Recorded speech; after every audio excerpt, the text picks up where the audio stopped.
Selamat pagi, Assalamualaikum warahmatullahi wabarakatuh. Pagi, Bu. Ya, sudah bisa mendengar suara saya ya. Perkuliahan untuk pertemuan ke 7 ya, betul ya. Kemudian, betul Mas Valen ya, 7. Ya, Bu. Nah, kemudian minggu depan adalah minggu tenang UTS. Materinya sampai hari ini materi terakhir yaitu maksud saya materi terakhir menjelang UTS yaitu tentang kata baku dan tidak baku, kemudian kalimat efektif.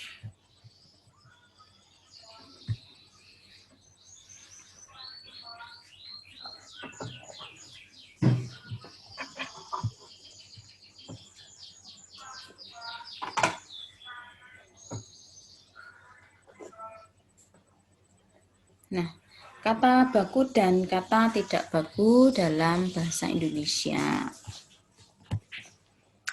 Jadi, kata baku itu apa? Kata baku adalah kata yang cara pengucapan atau penulisannya sesuai dengan kaidah-kaidah standar atau kaidah yang telah dibakukan. Dibakukan di mana? Yaitu dibakukan di dalam satu pedoman umum ejaan bahasa Indonesia. Materi ini sudah kita pelajari beberapa pertemuan yang lalu. Kemudian yang kedua, kaidah standar yang telah dibakukan itu dari Kamus Besar Bahasa Indonesia. Nah, Kamus Besar Bahasa Indonesia ini bisa oleh Kemendikbud ya, Balai Bahasa Kemendikbud ini sudah meluncurkan adanya KBBI online yang bisa diunduh di smartphone ya, di HP masing-masing itu. Dengan cara mengetik KBBI online 5 atau KBBI 5. Nah, di situ sudah tersedia dan isinya juga sama dengan Kamus Besar Bahasa Indonesia yang berupa buku ya. KBBI daring atau online.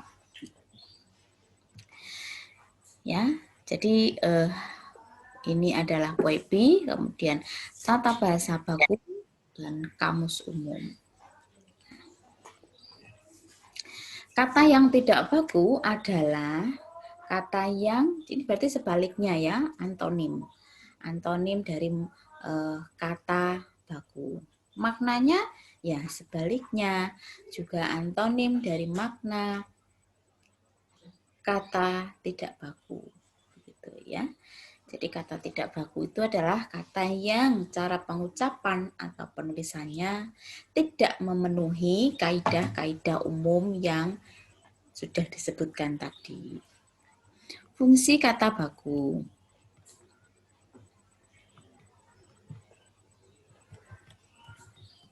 Yang pertama adalah pemersatu ya. Pemakaian bahasa baku dapat memersatukan sekelompok orang menjadi satu masyarakat bahasa. Nah, gitu. Kemudian yang kedua adalah pemberi kekhasan. Pemberi kekhasan ini pemakaian bahasa baku dapat menjadi pembeda ya. Yang namanya khas itu adalah beda ya, memiliki perbedaan. Jadi pemakaian bahasa baku dapat menjadi pembeda dengan masyarakat pemakai bahasa lainnya. Yang ketiga adalah fungsi pembawa kewibawaan. Pemakaian bahasa baku dapat memperlihatkan kewibawaan pemakainya. Yang keempat adalah kerangka acuan. Jadi bahasa baku menjadi tolok ukur bagi benar atau tidaknya pemakaian bahasa seseorang atau sekelompok orang.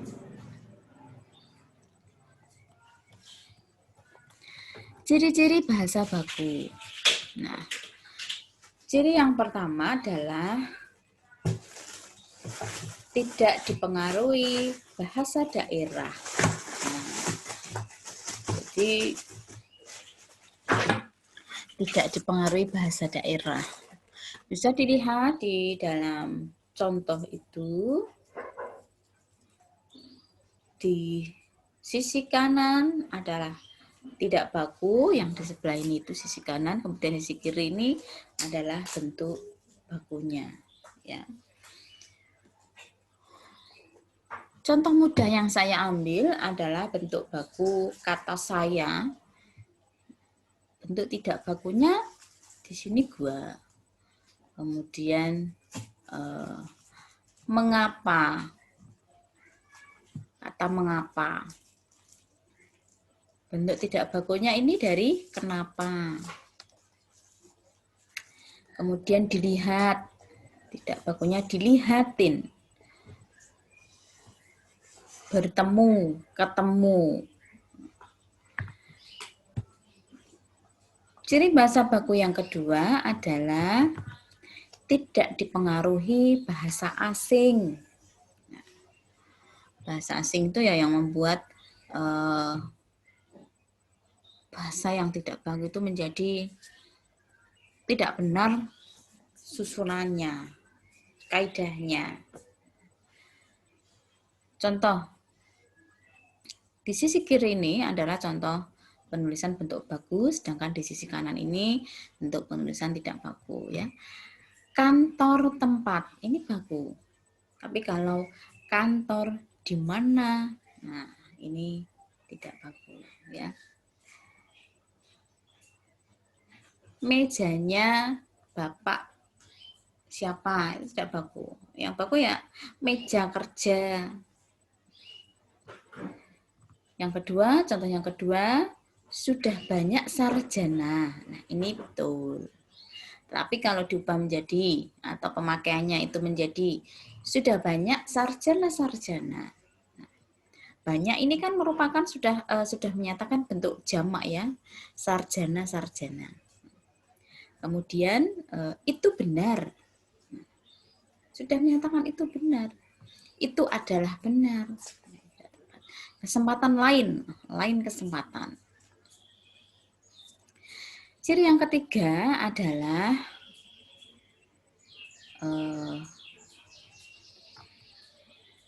bukan merupakan bahasa percakapan. Nah, bahasa baku itu bukan merupakan bahasa percakapan. Contoh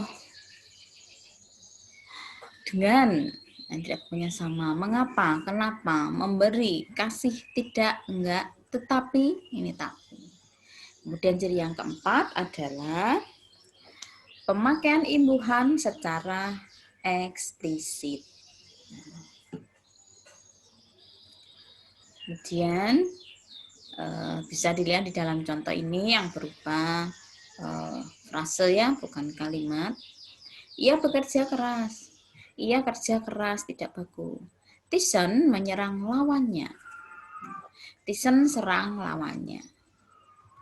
Ciri yang kelima adalah pemakaian yang sesuai dengan konteks kalimat. Di sini dilihat di dalam contoh yang berupa frase adalah suka akan. Nah, tidak bakunya suka dengan. Disebabkan oleh, disebabkan karena. Lebih besar daripada, nah ini tidak bakunya, lebih besar dari.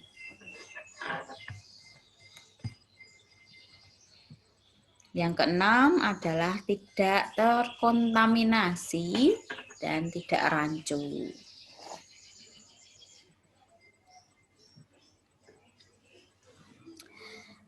Contoh bahasa bakunya di sini berkali-kali, tidak bakunya berulang kali, mengesampingkan, menyampingkan, Mengajar siswa, mengajar bahasa. Yang diajar itu ya siswa, bukan bahasa. Kemudian ciri yang ketujuh adalah tidak mengandung arti pleonasme. Pleonasme itu ya seperti yang tadi, banyak sarjana-sarjana, itu berlebihan ya. Para tamu, ini betul, para tamu-tamu tidak baku, para hadirin tidak baku. Kemudian pada zaman dahulu, tidak bakunya pada zaman dahulu kala. Bentuk bakunya adalah maju, bentuk tidak bakunya maju ke depan.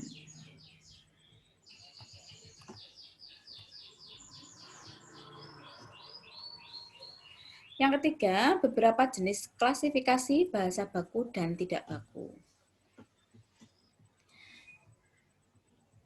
Penggunaan awalan di, ke, dan kata depan di, ke, ya. Awalan dan kata depan ini harus membedakan bagaimana penulisan yang benar, menulis awalan, menulis kata depan. Preposisi atau kata depan, preposisi, sini saya tambahkan saja kata depan.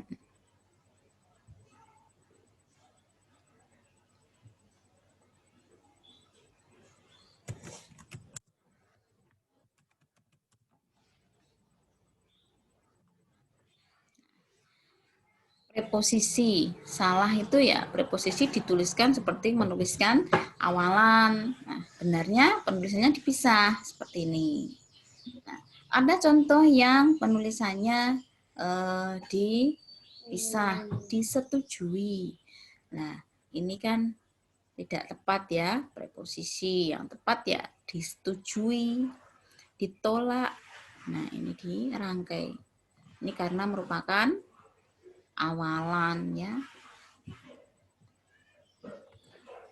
Jadi harus tepat dan benar ketika menuliskan awalan di ke dan kata depan di ke.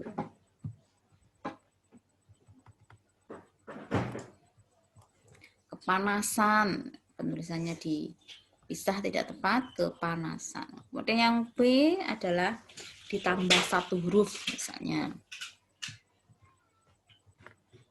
Geladi, tidak tepat ya, yang tepat ya geladi.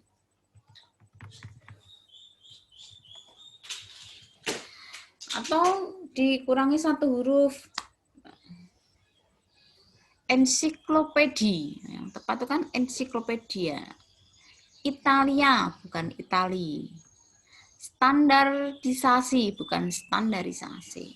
Nah, kesemua kata yang ada di contoh ini mengambil dari Kamus Besar Bahasa Indonesia yang sudah direvisi, yaitu ada di dalam Kamus Besar Bahasa Indonesia 5.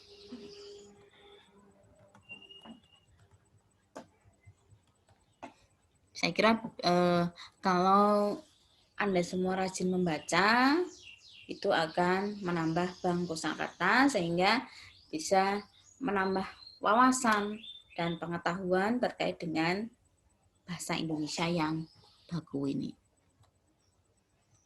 Kemudian akhiran is dan a. Umumnya berasal dari akhiran bahasa Inggris is. Nah, salahnya ini contoh di sini tuh bisa dilihat ya. Yang benar itu analisis, bukan analisa. Diagnosis, bukan diagnosa. Sintesis, bukan sintesa.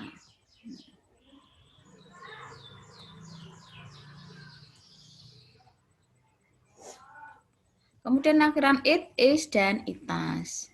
Umumnya berasal dari akhiran bahasa Inggris IT, beberapa menjadi akhiran IT, dan beberapa menjadi itas. Komoditi, ini betul ya, dilihat dari ini. Komoditas salah. Kata-kata yang penulisannya menggunakan as. Aktivitas. Nah, penulisannya menggunakan V bukan F. Realitas bukan realita. Universitas bukan university.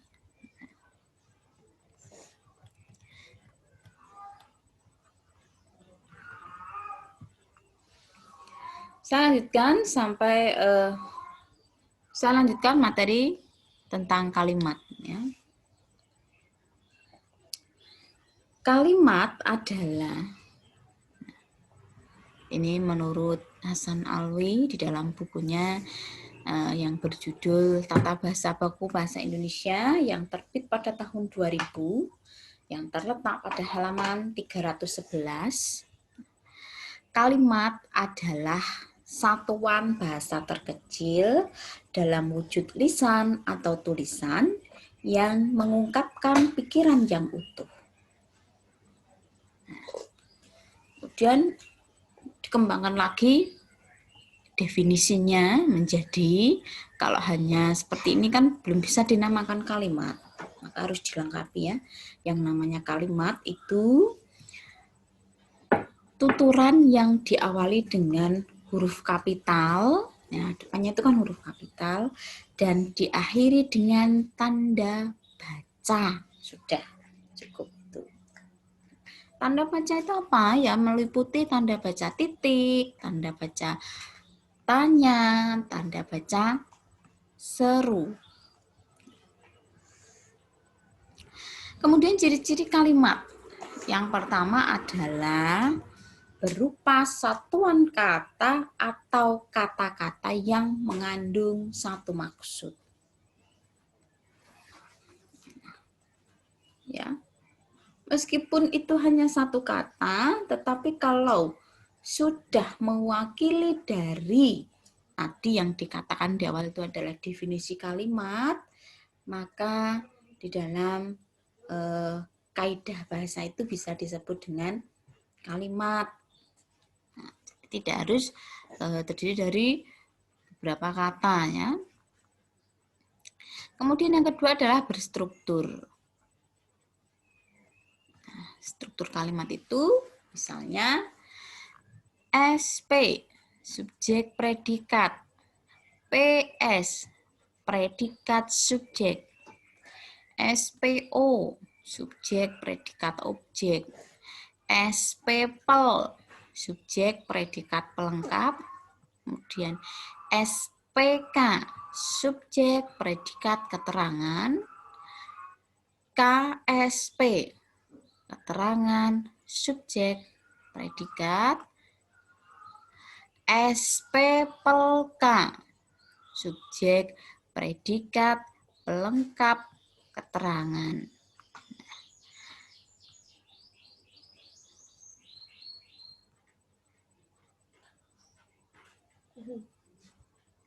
Dalam bentuknya yang paling sederhana, struktur tersebut dapat juga hanya terdiri atas predikat karena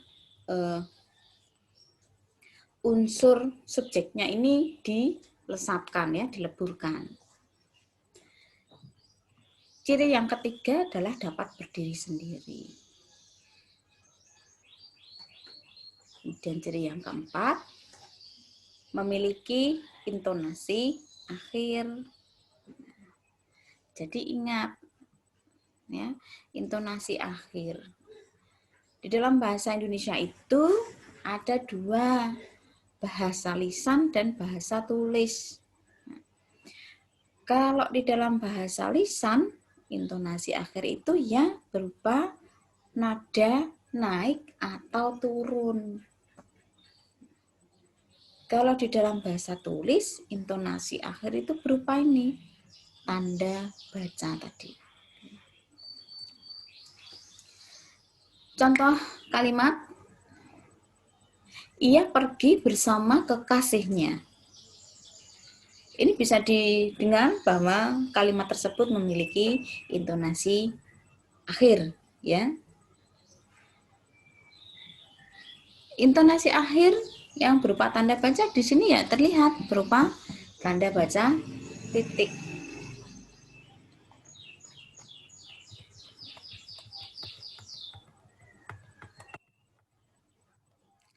Struktur kalimat dasar. Berdasarkan urutan fungsinya, struktur kalimat dasar bahasa Indonesia dapat dibedakan menjadi 6 tipe, yaitu 1.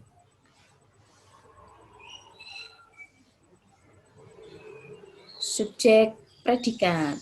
Nah, contoh bisa dilihat di sini. Ia adikku. Ia ini sebagai subjek, adikku sebagai predikat. Yang kedua, subjek, predikat, dan objek. Contoh,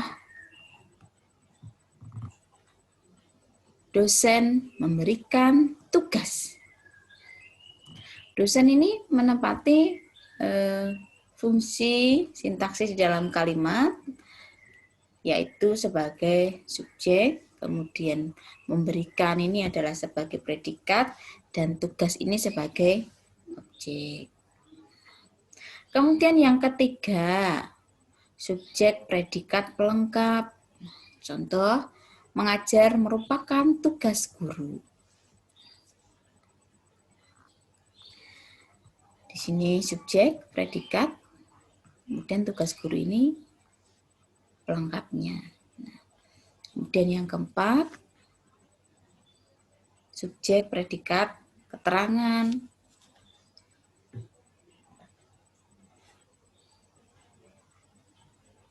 Nah, contoh, kakek pergi ke Malaysia. Kemudian yang kelima adalah subjek, predikat, objek pelengkap. Contoh, Presiden menganugerahkan penghargaan kepada para pejuang.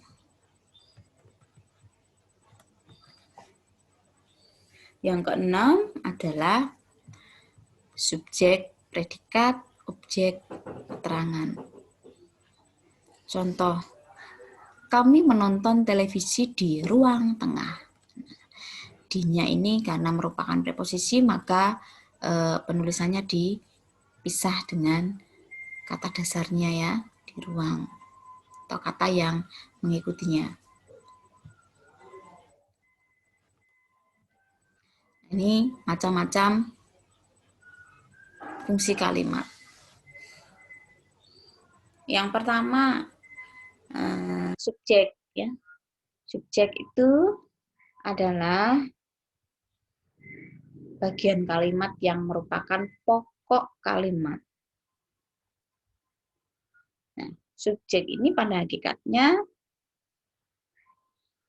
yang dibicarakan ya, atau bagian yang dibicarakan di dalam kalimat. Contoh, temanku menjual kambing itu. Subjeknya di sini adalah temanku. Kemudian yang kedua, predikat. Predikat adalah keterangan langsung terhadap subjek.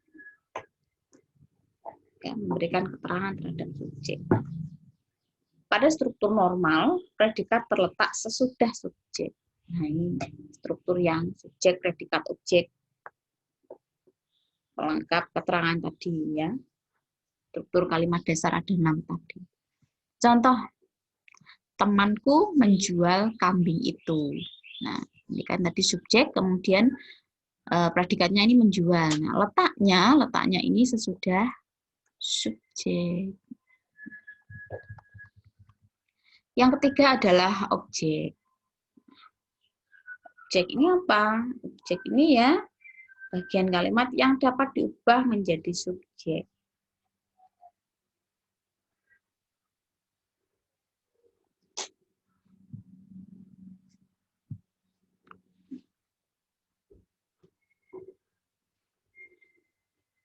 Contoh, temanku menjual kambing itu. Contohnya sama saja, tidak apa-apa nanti supaya menguraikan tentang fungsi sintaksis kalimat itu lebih mudah. Temanku ini sebagai subjek, menjual ini sebagai predikat, kambing itu sebagai objek. Kemudian yang keempat ada keterangan. Keterangan itu ya bagian kalimat yang memberikan keterangan tambahan terhadap bagian lain.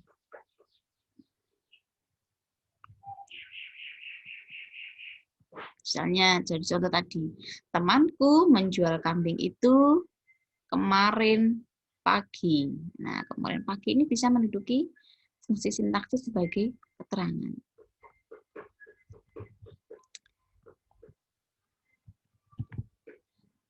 Yang terakhir atau 5 adalah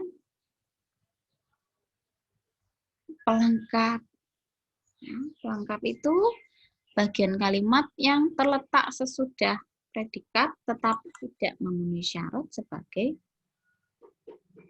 objek maupun keterangan. Contoh, bibiku berdagang buah-buahan. Buah-buahan ini letaknya menduduki fungsi sintaksis sebagai predikat.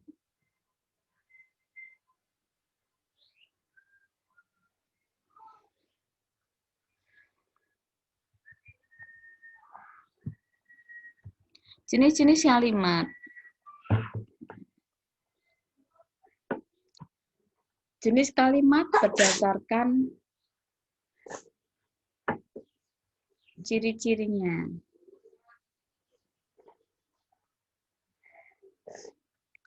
Kalimat tunggal. Kalimat tunggal itu kalimat yang berdiri hanya memiliki satu klausa. Jadi di dalam kalimat majemuk terdapat lebih dari satu subjek tunggal, terdapat satu subjek dan satu predikat. Contoh, Manohara menangis. Ini kalimat tunggal. Kemudian kalimat majemuk.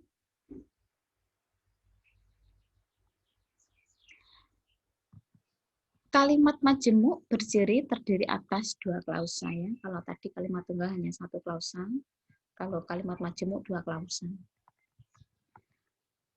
Manohara menangis lalu ibu menghiburnya.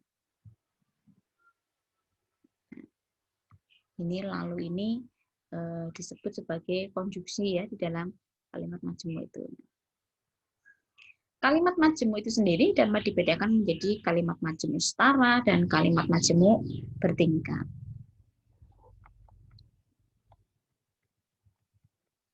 Yang ketiga adalah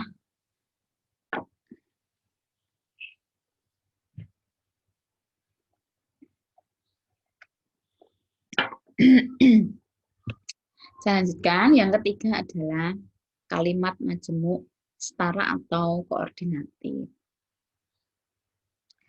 Nah, kalimat majemuk setara berciri hubungan antar klausa pembentuknya bersifat setara atau koordinatif. Contoh, Manohara menangis lalu ibu menghiburnya.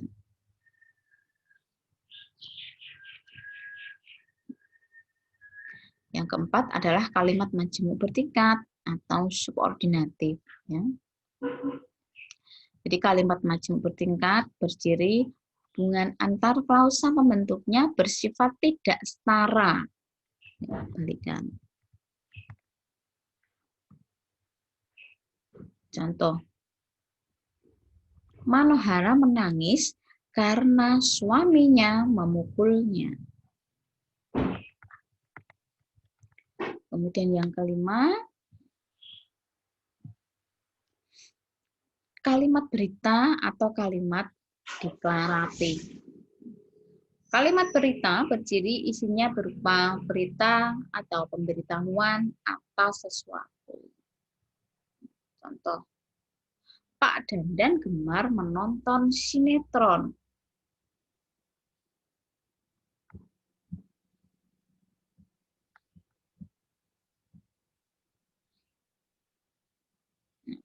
Kemudian yang keenam adalah kalimat tanya atau kalimat interrogatif.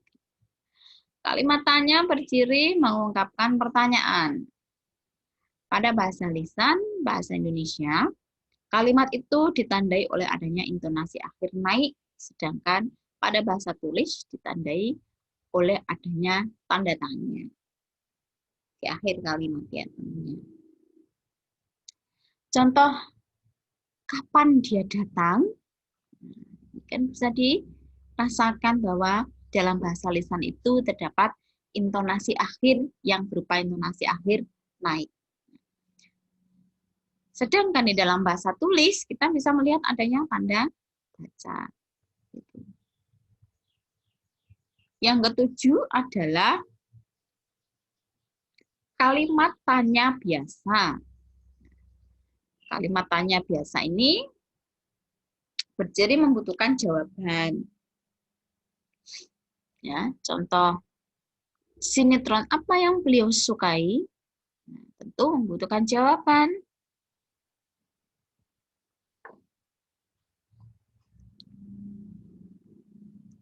Yang kedelapan, kalimat tanya retoris atau oratoris.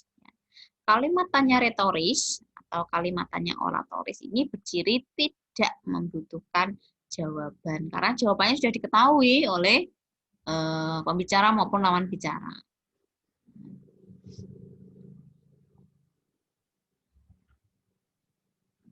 Contoh, tidakkah kita ingin hidup bahagia? Jawabannya itu semua sudah mengetahui ya, tentu semua orang ingin hidup bahagia.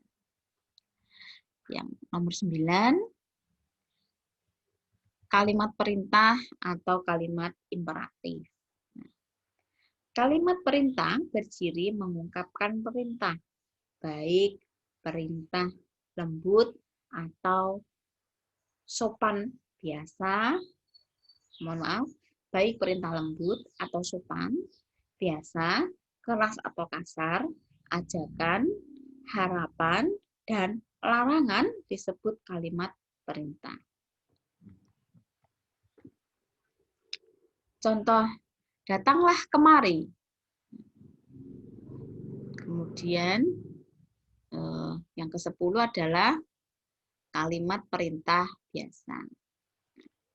Kalimat perintah biasa berciri berisi perintah untuk melakukan sesuatu secara langsung. Pergi, kalimat perintah biasa. Kalimat perintah halus. Kalimat perintah halus berciri perintah disampaikan dalam bentuk permintaan atau persilaan. Contoh, cobalah kamu ke sana. Kalimat permohonan. Kalimat permohonan ini berciri perintah disampaikan dalam bentuk permohonan. Contoh, saya mohon Bapak berkenan datang kemari. Kalimat ajakan. Nah, kalimat perintah yang berciri perintah disajikan dalam bentuk ajakan. Contoh, ayo datang kemari. Kalimat larangan. Kalimat larangan berciri isinya berupa perintah untuk tidak melakukan sesuatu. Contoh, jangan datang kemari. Kemudian yang 15, kalimat perintah pembiaran. Kalimat perintah yang berciri isinya berupa perintah untuk membiarkan dilakukannya sesuatu oleh pembicara. Contoh, izinkan saya datang ke sana. Nah, yang ke-16, kalimat eksklamatif atau kalimat seruan. Nah, contoh, alangkah cantiknya gadis itu. Yang 17, kalimat lengkap atau kalimat mayor. Kalimat lengkap berciri memiliki unsur subjek dan predikat. Contoh, Prakti pergi.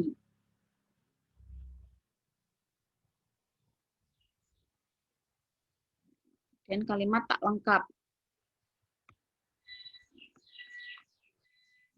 Ini ya tanpa subjek dan predikat.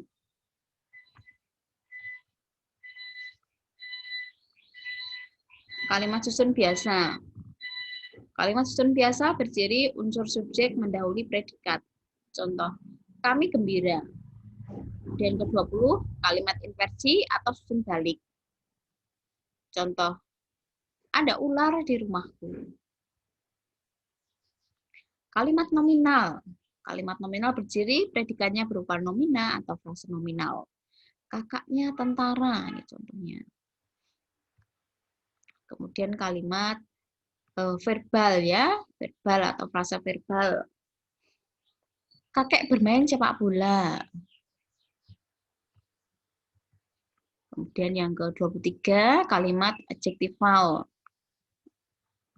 Ini berupa adjektif atau frasa adjektiva. Ayahku gemuk. Kalimat numeral. Berisi predikatnya frase numeral. Istrinya 5. Dan 25 kalimat preposisional. Predikatnya berupa frase preposisional.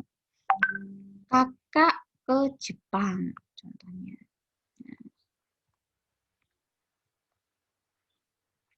Kalimat tak transitif.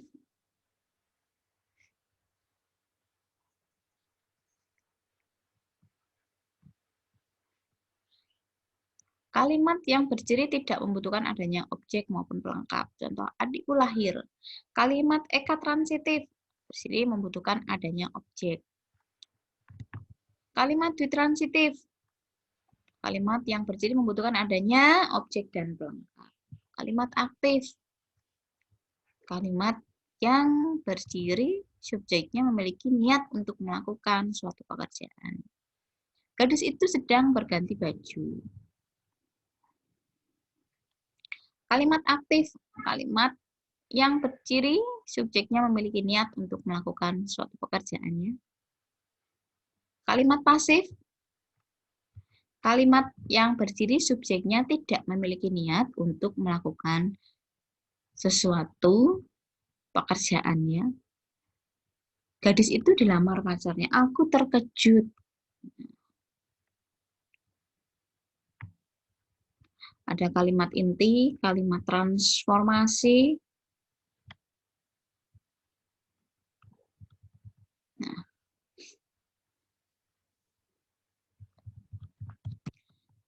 gitu ya untuk materi hari ini sampai dengan jenis-jenis kalimat.